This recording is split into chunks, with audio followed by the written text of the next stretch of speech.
24కి దీన్ని మరింత బలోపేతం చేయాలని. ఇప్పటిదాకా జల్ జీవన్ మిషన్ కేవలం నీటిని అందించడం దాని వరకే అంతవరకు పరిమితమైంది. ఇది గౌరవ ప్రధానమంత్రి శ్రీ నరేంద్ర మోదీ గారి కళ. ఇది కనీసం రోజుకి ఒక 55 లీటర్లు నీళ్లు సగటున మనిషికి ఇవ్వాలి అని, అది కూడా పరిశుభ్రమైన నీరు ఇవ్వాలి అనేది అల్టిమేట్ గోల్. ఏంటంటే జల్ జీవన్ మిషన్కి సంబంధించి నిరంతరం నీటి సరఫరా ఉండాలి ప్రతి ఒక్కరికి అనేది ఆకాంక్ష, ఆశయం.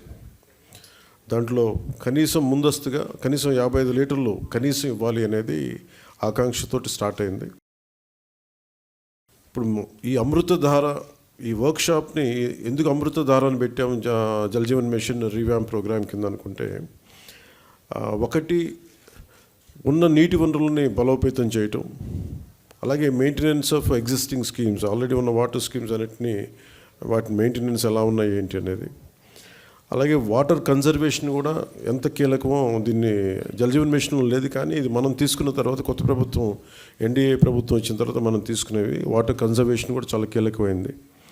అలాగే ట్రైనింగ్ అండ్ కెపాసిటీ, ఒకటికి ఉద్యోగస్తులకే కాకుండా ప్రజలను కూడా దీంట్లో భాగస్వామ్యం చేయాలనేది ఒకటి.